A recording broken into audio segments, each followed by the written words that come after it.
कहा जाता है कि एक बस्ती के बादशाह का इंतकाल परमलाल हो गया, बे औलाद था शायद और ना इतनी आराम से को निसा बादशाह इंतकाल करता था, अक्सर तो अपनी औलाद के हाथों मारे जाते थे। खैर, कहते हैं कि बादशाह की वफात पर वजीर बातदबीर ने एक अनोखा तरीका इंतखाब जारी किया कि आज से 3 दिन बाद जो पहला शख्स बस्ती के सदर दरवाजे पर दस्तक देगा वही हमारा अगला बादशाह होगा। इस इंतखाब के नतीजे में जो पहला शख्स 3 दिन बाद सदर दरवाजे पर आवाजा लगाने आया दे फटे पुराने कपड़े पहने, सर पर टाट लगी टोपी और गिले में कशकोल लटकाए एक भिखारी था। 100 बस्ती वालों की किस्मत में जो नया बादशाह लिखा गया वो पेशावर भिखारी निकला।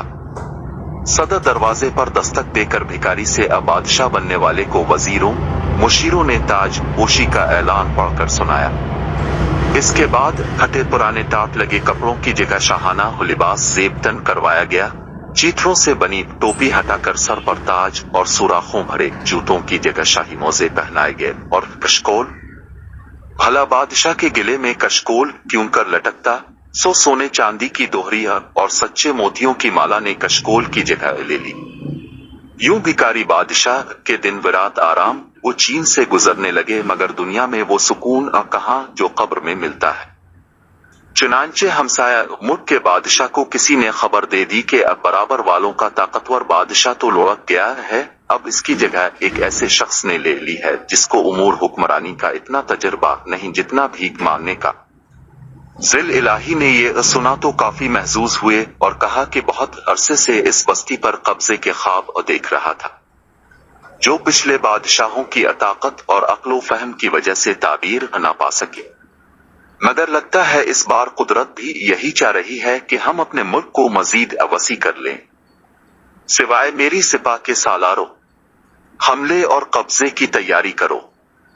बस्ती के मुखबिरों को जब ताकतवर मुल्क से ये खौफनाक इत्तलात मौसूल हुई तो भागुम भाग दरबार हमें पहुंचे, जहां साबिका भिखारी उर्फ बादशाह सलामत अंगूर खुलाने और पक्के रात सुनाने वालों के दरमियान मौजूद थे।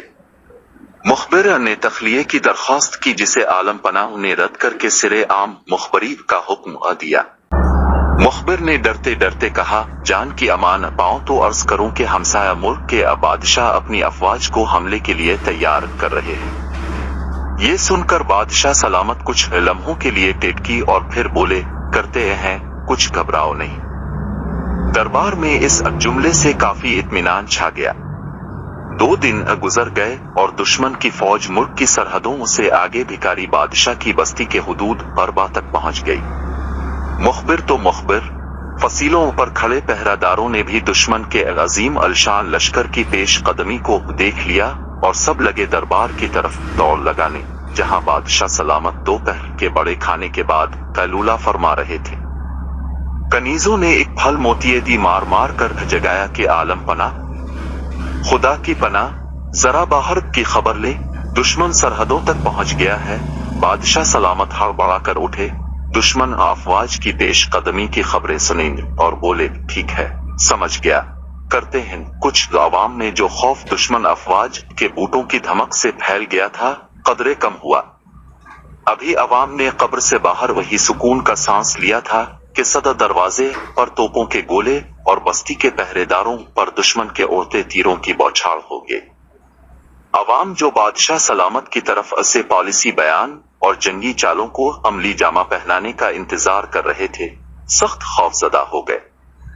अपने घरों, दुकानों, खेतों, खलियानों को छोड़कर महल की तरफ भाग चले और दूसरी तरफ दुश्मन मुल्क की फौज ने भी महल की तरफ रुख किया। रास्ते में जिसने भी इस पेश कदमी को रोकने की कोशिश की, इसको मौत और तबाही का मुंह देखना पड़ा।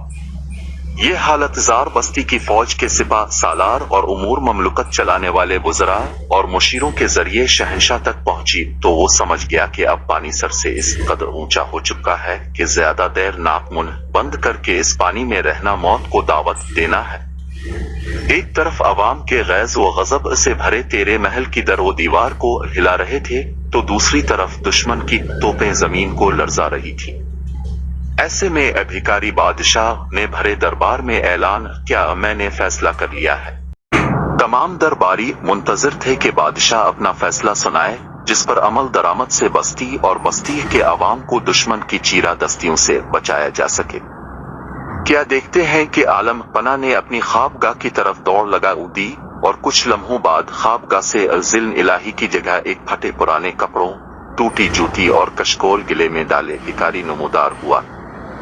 गला साफ करके बोला, भाइयों, ये हुकूमत वगैरह तो मेरे बस की बात नहीं।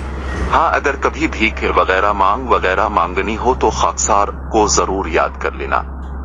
आपकी नवाजिशात का शुक्रिया। मेरे तो इस ममलकत में कुछ और लेना देना नहीं, सो जो कशकोल और टाट पहन कर आया था वही पहन कर जा रहा हूँ।